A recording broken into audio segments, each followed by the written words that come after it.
तो कहा कि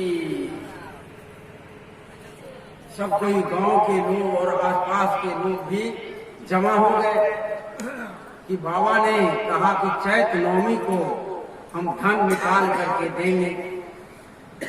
तब जब 9 बजा, नवमी को 9 बजे सुबह में धन रखा था, तो 9 बजे सुबह मंदिर की छाया कहाँ गई? तो उसके आंगन के पीछे, माने आंगन के पछवरिया भाग जो है भंडार कुंड में, उसके छाया गई। वहीं पर कहा कि इस जगह को चिन्हित किया गया और कहा यहाँ खोदो।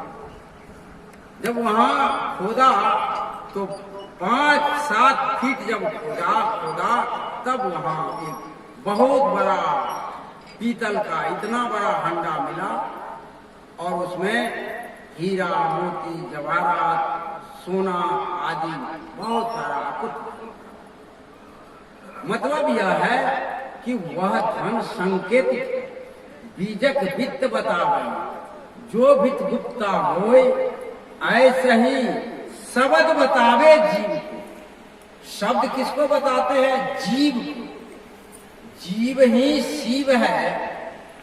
शंकराचार्य जी ने कहा ब्रह्म सत्यम जगन मिथ्या, जीवो ब्रह्मेव न परः। ब्रह्म सत्य है और जगत मिथ्या है। जीवो ब्रह्मेव, जीव ही ब्रह्म है ना? जीवो ब्रह्मेव न परः न अपर। न शब्द है और अपर है। अपर माना दूसरा नहीं, अर्थात जीव ही इति निश्चयेन। शंकराचार्य के मत के अनुसार ही, आप लोग भी जानते हैं ही और भी में विकल्प है, वह भी जा सकता, अर्थात दूसरा भी उसके विकल्प है। ही राम ही जाएगा, अर्थात श्याम नहीं जाएगा। मोहन भी जाएगा, अर्थात और कोई जा रहा, मोहन उसके साथ है। तो ही और भी में इतना अंतर है। तो शंकराचार्य जी कहते हैं ही इति निश्चयेन, मतलब जीव ही ब्रह्म है, ना पर ना अपर, ना दूसरा नहीं। इतना साफ है। और वह जीव, अब वह जीव है क्या, कहाँ है? ये बीज गुप्ता, ये बीज जो आपके भीतर में ऐसे शब्द बतावे जीव को। शब्द चाहे वह वेद पढ़िए, कुरान पढ़िए, बाइबल पढ़िए, गीता पढ़िए, बीजक पढ़िए, रामायण पढ़िए, कोई भी धर्म ग्रंथ पढ़िए, शब्द उसी जीव को बताता है। और उसको जानने के लिए अभी जिस तरह से लोग उसके लड़के मंदिर को तोड़ देने के बावजूद भी धन उसे नहीं मिला, ठीक उसी तरह से आप जब तक बाहर दौड़ते रहेंगे तब तक आपकी न भक्ति मिलेगी न उस धन को प्राप्त। ऐसे शब्द बतावे जीव को। अब कह रहे हैं बूझे बिरला को। अब बिरला शब्द यहाँ सुनने वाला, बोलने वाला लाखों करोड़ों की संख्या है, उसमें बिरला शब्द। हम तो लाखों को देखते हैं, बोलते हैं, लाखों सुनते हैं, तो बिरला क्यों कहा? क्या कबीर साहब झूठ बोले हैं? नहीं, झूठ नहीं बोले हैं। कबीर साहब सच बोले हैं। जानने, बूझे, जानना और बूझना, ज्ञान और जानकारी दोनों में बड़ा अंतर है। सुनिए, ज्ञान और जानकारी में क्या अंतर है? जानकारी होती है पुस्तकों के द्वारा हम पढ़ लिए जानकारी, किसी के द्वारा सुन लिए हमें जानकारी हुई, ज्ञान नहीं हुआ। जानकारी को ज्ञान मान करके आज लोग बैठे हुए हैं। जानकारी को ज्ञान मान करके लोग बैठे हुए हैं, इसलिए उन्हें कुछ प्राप्त नहीं होगा। उन्हें कुछ प्राप्त नहीं हो रहा है। बाहर दिखावा बहुत है, लेकिन उसे प्राप्त कुछ नहीं हो रहा है। कैसे नहीं हो रहा है? सो सुनिए। क्योंकि जानकारी तो है, लोग भी पूछते हैं, बहुत जानकार है, बहुत ज्ञानी है, लेकिन कुछ जीरो है। ज्ञान क्या है? जीरो है। कैसे? जैसे एक छोटा बच्चा पैखाना करता है, हाथ ऐसे लगा देता है, देहों में लगा लेता है, मुंह में लगा लेता है। इसमें से जितने सुन रहे हैं, बैठ रहे हैं, कौन लगाइएगा? कोई लगाइएगा? क्योंकि ज्ञान हो गया है कि यह पैखाना है। ये ज्ञान की बात नहीं, जानकारी की बात नहीं। ज्ञान हो गया है। आपको जबरदस्ती भी करेगा ना, जब खाओ, कभी कभी लोग जबरदस्ती करता है, बांधता मारता है, पैखाना खिलाता है, पेशाब करता है, घटनाएं अखबार वगैरह में आती है। तब भी आप अपने शक्ति भर उस पैखाना को मुंह में नहीं लीजिएगा। खिलाने लगेगा तब भी मुंह बंद करिएगा, हाथ बंद करिएगा। क्यों? आपको ज्ञान हो गया है कि यह पैखाना है, हम इसको नहीं खाएंगे। अपने शक्ति भर, अपने ताकत भर, अपने सामर्थ्य भर आप उसे करेंगे। इसका नाम है ज्ञान। आपने पैखाना खा लिया, आपको ज्ञान नहीं। अब आइए अपनी जगह पर। मैं कबीर साहब की भी बात करता हूं और गोस्वामी तुलसीदास जी की भी बात करता हूं। कबीर साहब ने क्या कहा? सब घट मेरो साइया, क्या कहा? सब घट मेरो साइया, सुनी से जन कोई से सुनी नहीं। बलिहारी वा घट की, जा घट पर घट हो। अब कहते सब घट में साईं है,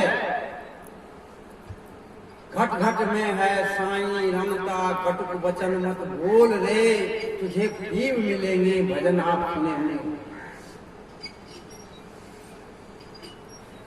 क्या साईं के रूप में हम सबको देखते हैं? यदि नहीं देखते हैं तो सिर्फ जानकारी है कि हम में, तुम में, खर्ग खम में, जहां देखो तहां राम। तो जिससे लड़ रहे हो, जिसको गाली दे रहे हो, जिसकी वस्तु चुरा रहे हो, जिससे ईर्ष्या कर रहे हो, जिससे द्वेष कर रहे हो, वह राम है कि नहीं? वह सद्गुरु है कि नहीं? वह परमात्मा है कि नहीं? तो ये जो है जानकारी है, ज्ञान होगा तो 1,00,000 बार भी कोई विरोध करे, कुछ करे, अनीति करे, नीति करे, दूसरा कर रहा है, वो न कर रहा है, वो तो अज्ञानी है। कबीर साहब का वो तो वैसा ही हुआ, तू मत हो अयान, वे निर्गुनिया कै गुणवंता मतिये को मैं। यदि आप ज्ञानी हो तो अज्ञानी है। एक बच्चा, फिर मैं वही उदाहरण देता हूं, एक बच्चा पैखाना लगा करके मुंह में लगा लिया, क्या आप लगा सकोगे? अब बच्चा लगाया तो हम भी लगाएंगे, लगाओ, किसी को हिम्मत है। लेकिन यहां तो कहोगे कि जो वो गाली दिया तो हम गाली देंगे। तुम्हारा ज्ञान कहां है? नहीं है ज्ञान। जय मार गए पंडिता, ते ही गए बधीर, ऊंची घाटी राम की, कहां चढ़ रहे कबीर। वह राम का घाटी, वह धन ऊंचा है। चढ़े तो चाके प्रेम रस, गिरे तो चकनाचूर। उस राम धन को प्राप्त करना सहज नहीं है, आसान नहीं है। उसमें होना है। मैं कबीर साहब की बात किया, गोस्वामी जी की भी बात मैं कहा था, कह दूं। गोस्वामी तुलसीदास जी महाराज कहते हैं कि सिया राम माय सब जग जानी, करहूं प्रणाम जोरी जुग पानी। क्या आप प्रणाम करते हैं? सबको भगवान मानते हैं? मंदिर में आप भगवान मानते हैं, मस्जिद में मानते हैं, मूर्ति में मानते हैं, जो साक्षात भगवान भगवती बैठे हैं इसको भगवान मानते हैं। क्या ये ज्ञान है? नहीं है ज्ञान। ये जो है सिर्फ जानकारी है, सिर्फ तोता अडंत है और कुछ नहीं। इसलिए जिस समय आपकी चेतना पूर्ण जागृत हो जाएगी, विद्यते हृदय ग्रंथि छिद्यन्ते सर्व संशयाः क्षीयन्ते तस्मिन् कर्माणि तस्मिन् दृष्टि परावरे।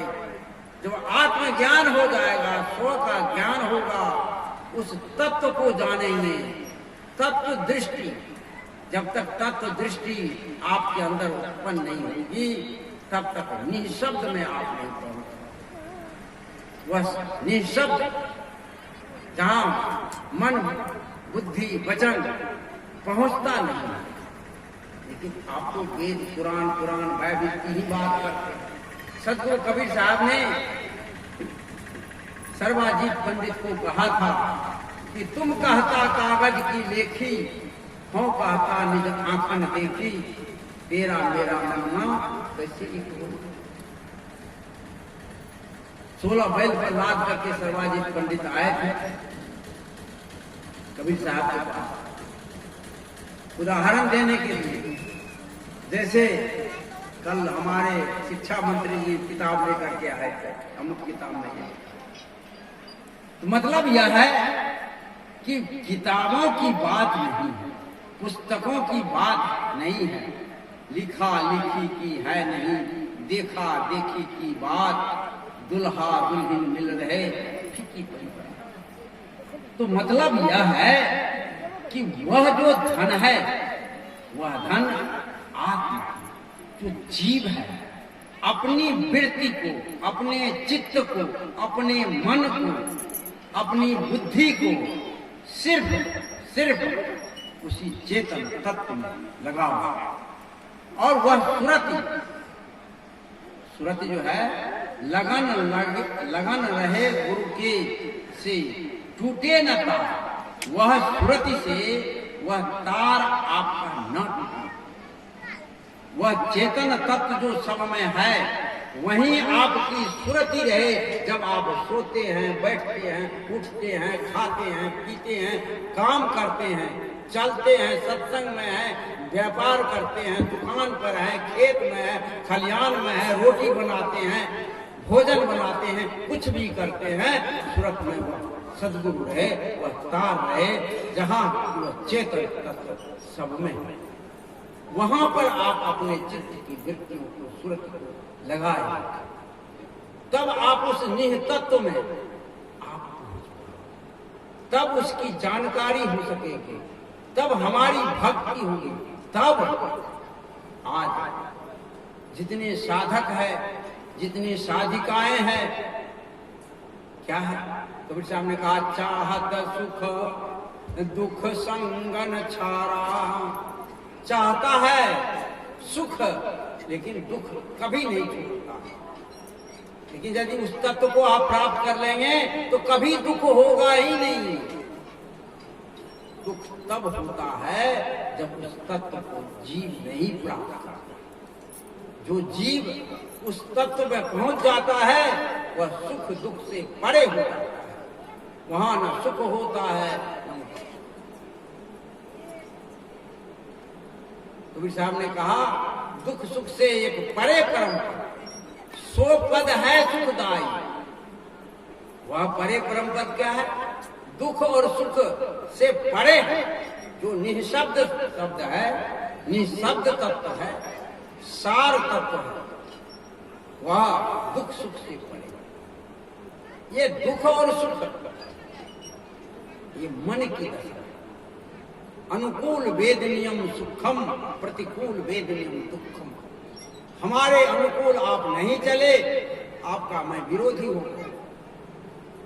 हम दुखी हैं। आप तमाम साजिशों का जाल बुना जाए, षड्यंत्र किया जाए, क्योंकि आपके हमारे अनुकूल आप नहीं। और हाँ, आप हमारे अनुकूल चले, बड़ा हितैषी हो गए, बड़ा अच्छा है, प्रशंसा का फूल माने। तो यह जो स्थिति है किसकी है? मन की स्थिति।